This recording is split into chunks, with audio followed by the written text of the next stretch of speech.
Hello students, आज हम बात करेंगे प्राइमरी स्ट्रक्चर ऑफ डीएनए की, क्योंकि डीएनए का जो जेनेटिक मटेरियल है वो किस तरह से अरेंज होता है प्राइमरी स्ट्रक्चर में। तो DNA basically what is DNA? तो डीएनए इज़ अ मॉलिक्यूल जो कि इंस्ट्रक्शंस को कैरी करता है जो ऑर्गेनिजम्स को चाहिए उसकी डेवलपमेंट के लिए और आगे नॉर्मल लाइफ के लिए। सभी सेल्स में, सभी बॉडीज़ के इंडिविजुअल्स में ये जो जेनेटिक मटेरियल है किसी भी इंडिविजुअल में सेम डीएनए प्रेजेंट होता है। अगर हम कंपोजिशन की बात करें कि किस तरह से डीएनए का कंपोजिशन है, तो वो न्यूक्लियोटाइड्स का बना हुआ होता है। तो न्यूक्लियोटाइड में एक फॉस्फेट ग्रुप होता है, शुगर ग्रुप होता है और एक नाइट्रोजनस बेस ग्रुप प्रेजेंट होता है। और ये जो नाइट्रोजनस बेसिस हैं वो एडेनाइन, ग्वानिन, थाइमिन और साइटोसिन होते हैं। और ये डिटरमाइन करते हैं कि जो हमारा डीएनए है वो किस तरह से जेनेटिक कोड की इन्फॉर्मेशन को कैरी फॉरवर्ड करेगा। जो न्यूक्लिक एसिड्स हैं, न्यूक्लिक एसिड्स पॉलीमर्स हैं जो कि बने हुए होते हैं न्यूक्लियोटाइड सीक्वेंसेस के, जिनके जो कंपोनेंट्स हैं वो एक प्रेजेंट होता है एक नाइट्रोजनस बेस, एक शुगर और फॉस्फेट ग्रुप इसमें प्रेजेंट होता है। नाइट्रोजनस बेसिस प्यूरिन्स और पिरिमिडिन्स हो सकते हैं इसमें। न्यूक्लिक एसिड्स की अगर हम बात करें तो nucleic acids naturally occurring chemical compounds हैं जो कि ब्रोकन डाउन हो जाते हैं, जिससे हमें फॉस्फोरिक एसिड, शुगर और मिक्सचर ऑफ ऑर्गेनिक बेसिस मिलते हैं। Nucleic acids main information carrying molecule होते हैं किसी भी सेल के, और वो डिज़ायर्ड कैरेक्टरिस्टिक फीचर्स को सभी लिविंग ऑर्गेनिजम्स को कैरी फॉरवर्ड करते हैं। ज़्यादातर दो क्लासेस होती हैं न्यूक्लिक एसिड्स की, डीएनए और आरएनए, डीऑक्सीराइबोन्यूक्लिक एसिड और राइबोन्यूक्लिक एसिड। डीएनए जो है वो मास्टर ब्लूप्रिंट है लाइफ का और कॉन्स्टिट्यूट करता है जेनेटिक मटेरियल को जितने भी हमारे फ्री लिविंग ऑर्गेनिजम्स और वायरसेस में चाहिए। और वो इम्पॉर्टेंट रोल है सर्टन मेकिंग ऑफ प्रोटीन में, जो कि RNA as a genetic material होता है।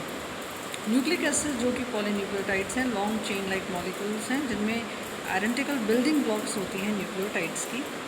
हर न्यूक्लियोटाइड में एक नाइट्रोजन कंटेनिंग एरोमेटिक बेस होता है जो कि एक पेंटोज 5 कार्बन शुगर से अटैच होता है, जो कि एक फॉस्फेट ग्रुप से अटैच होता है। हर न्यूक्लिक एसिड में 5 पॉसिबल नाइट्रोजनस बेसिस होते हैं, एडेनाइन, ग्वानिन, साइटोसिन, थाइमिन और यूरोसिल।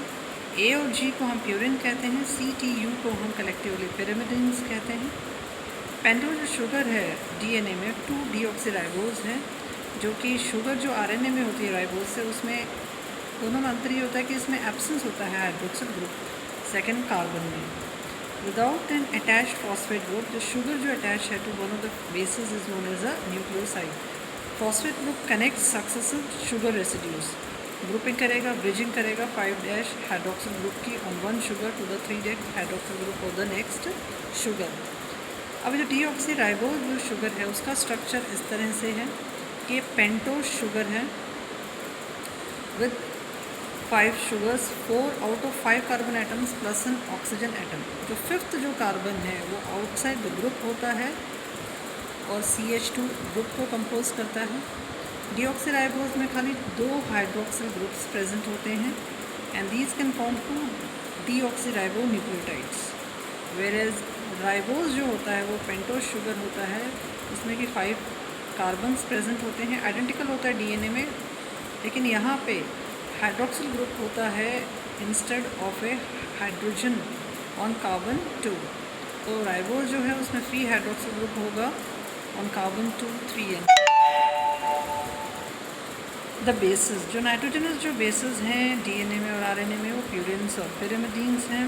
ये हेट्रोसाइक्लिक कंपाउंड्स होते हैं प्यूरिन, जो कि वेरियसली सब्स्टिट्यूटेड होते हैं नेचर में प्यूरिन बेसिस में।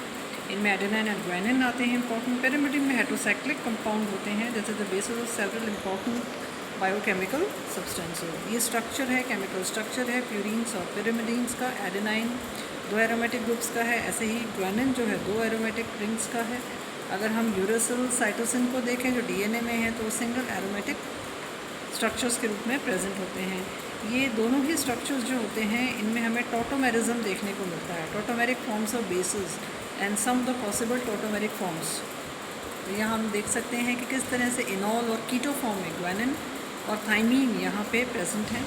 न्यूक्लियोटाइड जो हैं वो बिल्डिंग ब्लॉक्स ऑफ डीएनए कहलाते हैं, क्योंकि ये बहुत इंपॉर्टेंस के हैं as they are the building blocks of nucleic acids. कई सारे न्यूक्लियोटाइड्स को एंजाइम्स का काम करते हैं। They also act as enzymes to catalyse biochemical reactions. Nucleotide जो होते हैं वो readily available precursor in the cell से बनते हैं। जो राइबोस फॉस्फेट जो पोर्शन होता है प्यूरिन और पिरिमिडिन का, वो सिंथेसाइज्ड होता है बाय पीपीपी पाथवे।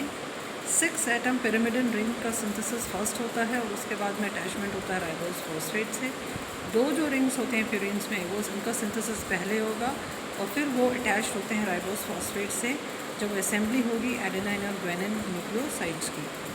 दोनों ही केसेस में जो एंड प्रोडक्ट होगा न्यूक्लियोसाइड कैरिंग फॉस्फेट होगा, अटैच्ड होगा 5' कार्बन से। उसी तरह से एक स्पेशलाइज एंजाइम काइनेज ऐड करता है 2 फॉस्फेट ग्रुप, यूज़ करेगा ATP as a phosphate donor. Immediate precursor होगा आरएनए का। डीएनए के लिए 2' हाइड्रोक्सिल ग्रुप का है रिमूवल होगा राइबोन्यूक्लियोसाइड डाइफॉस्फेट से, जिससे कि डीऑक्सीराइबोन्यूक्लियोसाइड डाइफॉस्फेट का फॉर्मेशन होगा। एडिशनल जो फॉस्फेट ग्रुप है एटीपी का, उसका एडिशन होगा काइनेज का, जिससे कि फॉर्मेशन होगा डीऑक्सीराइबोन्यूक्लियोसाइड ट्राइफॉस्फेट। नॉर्मल सेल मेटाबॉलिज्म में आरएनए का है, RNA is constantly being made और ब्रोकन डाउन होता है वो आरएनए। अगर हम देखें कि नॉमेनक्लेचर जो होता है न्यूक्लिक एसिड कंपोनेंट्स को, इस तरह से होगा। ये प्यूरिन्स हैं, पिरिमिडिन्स हैं। अगर वो न्यूक्लियोसाइड है, न्यूक्लियोटाइड है या न्यूक्लिक एसिड है तो हम उसे कैसे कहेंगे।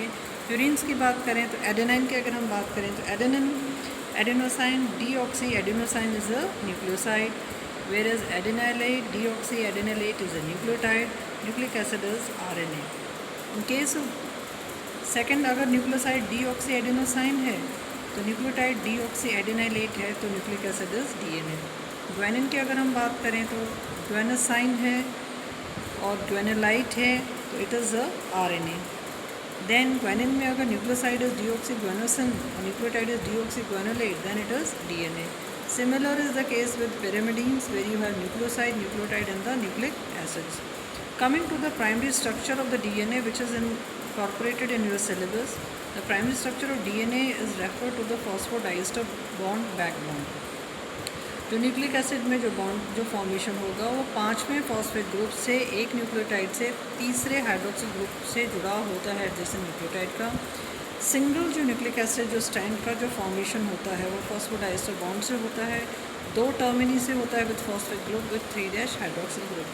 तो इस तरह से हम देखते हैं कि डीएनए जो फ्रेगमेंट है वो तीसरे 3,5 फॉस्फोडाइस्टर बॉन्ड से जुड़ा हुआ रहता है न्यूक्लियोटाइड सीक्वेंस में। तो जो लेवल ऑफ जो स्ट्रक्चर ऑफ डीएनए होते हैं उसमें first is the primary structure of DNA. Primary structure of DNA में सिंगल डीएनए चेन जो है वो लॉन्ग थ्रेड लाइक मॉलिक्यूल के रूप में है, जिसमें कि large number of deoxyribonucleotides attached हैं। जो बैकबोन है प्राइमरी स्ट्रक्चर की वो डीऑक्सीराइबोज की बनी हुई है, लिंक्ड बाय फॉस्फोडाइस्टर ब्रिजेस। और जो फॉस्फोडाइस्टर जो बॉन्ड हैं वो सक्सेसफुली फॉर्म होते हैं तीसरे और 5वें से लेकर सक्सेसफुल शुगर मॉलिक्यूल से। 3' जो हाइड्रोक्सिल ग्रुप है डीऑक्सी पेंटोज का, वो 1 न्यूक्लियोटाइड से जुड़ा रहता है 5वें हाइड्रोक्सिल ग्रुप के deoxy pentose of the adjacent nucleotide through a phosphate group. तो इस तरह से सबसे सरल प्रकार का जो अरेंजमेंट होता है डीएनए का, that is known as the primary structure of the DNA. Thank you for listening.